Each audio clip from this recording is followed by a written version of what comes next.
Bueno, para continuar con el tema y ya concluir, vamos a ir con las funciones de cada una de las partes, ya las últimas funciones que vamos a nombrar. La porción rugosa de retículo endoplasmático se caracteriza por tener un gran número de ribosomas. Esto quiere decir que tiene una gran cantidad de material genético ahí.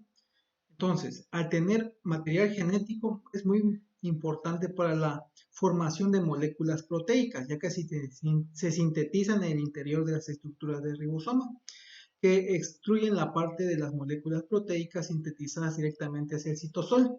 ¿Ok? Entonces, la principal función de lo que es el retículo endoplásmico rugoso es la formación de moléculas proteicas. Síntesis de lípidos en el retículo endoplásmico liso. Acá en el retículo endoplásmico liso sintetiza lípidos, especialmente el que van a ser fosfolípidos y colesterol, que se incorpora rápidamente a la bicapa lípida, tanto de las estructuras de la membrana celular como también del núcleo. Las células pequeñas conocidas como vesículas retículo-endoplasmáticas o vesículas de transporte se separan continuamente del retículo, de que es el retículo liso. La mayoría migra después rápidamente hacia el aparato de Golgi para poder continuar con el proceso de metabólico y preparación de estas estructuras. Otras funciones del retículo endoplásmico son proporción de enzimas que controlan la escisión del glucógeno y proporción de enzimas que son capaces son capaces de detoxificar las sustancias que podrían dañar a la célula. Las funciones específicas del aparato de Golgi son funciones de síntesis del aparato de Golgi, sintetiza ciertos hidratos de carbono que no pueden formar el retículo endoplásmico. Esto es para la formación de grandes polímeros de sacáridos que se unen a cantidades pequeñas de proteínas. Ejemplo son el ácido hialurónico y la condroitinsulfato.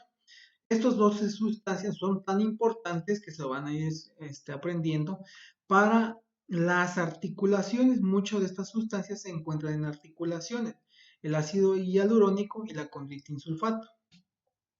Procesamiento de las secreciones endoplasmáticas en el aparato de Golgi y formación de vesículas. A medida de lo que se forman las sustancias en el retículo endoplasmático, se transportan a través de los túbulos hacia la porción del retículo endoplasmático liso, que está más cerca del aparato de Golgi. Las vesículas pequeñas se transportan compuestas por pequeñas envolturas del retículo endoplasmático liso y se van escindiendo continuamente. Las vesículas se fusionan en el aparato de Golgi y ahí vacían sus sustancias. El aparato de Golgi compacta las secreciones de lo que es el retículo endoplasmático y forma lo que son las vesículas. Los tipos de vesículas que se forman ahí son vesículas secretoras y lisosomas. Las vesículas formadas por el aparato de Golgi son principalmente vesículas secretoras que contienen proteínas que se deben agregar a través de la superficie de la membrana celular. Las vesículas difunden primero hacia la membrana y después se fusionan con ella y vacía sus sustancias hacia el exterior por exocitosis. ¿Ok? Es ahí donde vemos este procedimiento. Las vesículas llegan a través de los receptores que tienen para la parte interna de la membrana, de ahí provoca una escisión de lo que es la estructura y se fusiona esa parte de membrana con la misma estructura de la membrana del aparato de Golgi. Estas vesículas están destinadas para el uso intracelular.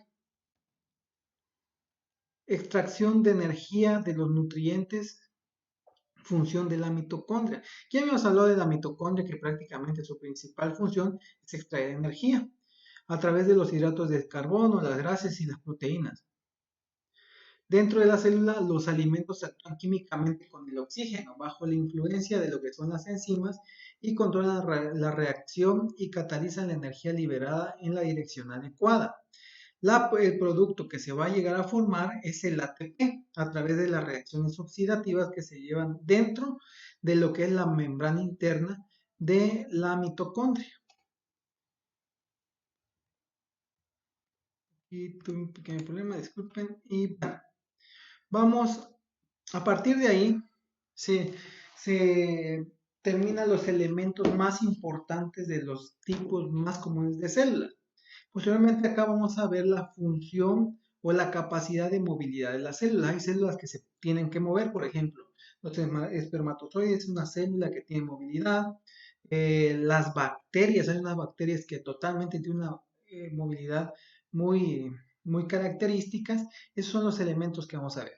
Los elementos más importantes en cuestión del metabolismo dentro de la célula, ya lo vimos, hay que repasar esos elementos, hay que ver los elementos más importantes y nunca olvidar que cada uno de esos elementos van a tener membrana. ¿Se dan cuenta? Una de las estructuras que no mencionaba membrana es el nucleolo, que está dentro del núcleo de la célula.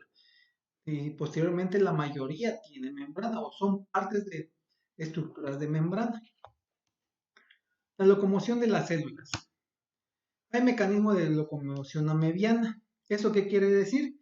Que es consecuencia de la formación continua de una membrana celular nueva en el extremo directo del pseudópodo, que el pseudópodo es un pseudodedo, pseudopié, es podos pie, pseudo, o es un, digamos que es un similar a, y la absorción continua de la membrana de las porciones media y posterior de la célula. Si se dan cuenta, esto quiere decir que esta estructura que está aquí, siempre se va alargando y al llegar acá se forma una vesícula y se llegan a complementar las estructuras o la membrana de la parte interior o perdón, la parte proximal hacia donde se va viajando la célula, locomoción celular o movimiento amebiano. Tipos de células que representan movimiento mediano son los leucocitos, fibroblastos y células embrionarias. Leucocitos, fibroblastos y células embrionarias son aquellas células que conocemos que tienen movimiento mediano. Si se dan cuenta, acá tienen la unión de receptores con el ligando, o sea, el receptor con una parte de la célula que provoca el movimiento a través de locomoción amebiana. Control de movimiento mediano es a través por la quimiotaxia. ¿Qué es la quimiotaxia? Es un proceso que se produce como consecuencia de la aparición de determinadas sustancias en el tejido. Sustancias quimiotácticas, cualquier sustancia que provoque la quimiotaxis. Se desarrolla cambios de membrana en la parte de la célula más expuesta a la sustancia quimiotáctica, dando lugar a la protrusión de un pseudópodo. Siempre tiene que haber receptores.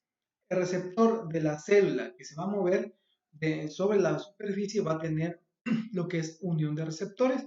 Esto va a provocar la liberación de sustancias llamado quimiotaxis, lo que va a producir el movimiento así como lo hacemos. Los cilios y movimientos ciliares. ¿Qué son los cilios? Son como látigos, son como colitas. El movimiento a modo de látigo de cilios. Si se dan cuenta, hay movimientos totalmente muy diferentes. Este movimiento existe en solo dos lugares: superficie de vías respiratorias, que son los cilios, eso recuerden bien. Las células respiratorias tienen cilios y esos cilios prácticamente sirven para movilizar estructuras que no son bienvenidas en el sistema respiratorio, pues esos cilios pueden provocar la tos. La superficie interna de las trompas uterinas. Esta superficie interna de las trompas uterinas provocan la movilización de una célula que es el ovocito, el óvulo, cuando la mujer ovula. ¿Para qué? Para que ese óvulo vaya bajando a través de la trompa de falopio, que es un tubito que se va hacia la matriz, y llegue prácticamente al lugar en donde se tiene que fecundar o, en dado caso de que no se fecunde, completar la menstruación. El flagelo es de un espermatozoide es parecido a un cilio, pero el flagelo es mucho más largo. La diferencia entre flagelo y cilio es el tamaño y se desplaza de manera diferente. El mecanismo del movimiento ciliar. Su estructura son 9 túbulos dobles. Si se dan cuenta, estábamos hablando de una estructura proteica de tubos. ¿Okay? Ya lo habíamos manejado en cuestión a la estructura de una célula. En conjunto, los túbulos y enlaces reticulares se conocen como axonema. Todavía no está muy aclarado el sistema metabólico que produce el movimiento. Los cilios de algunas células tienen alteraciones genéticas y no tienen los dos túbulos simples, y estos cilios no hacen movimiento de batido. Entonces, si hay una alteración genética, se puede alterar el movimiento de un cilio. que en las personas, por ejemplo, en las personas que tienen dificultad de movimiento ciliar en las vías respiratorias se acumula mucho moco.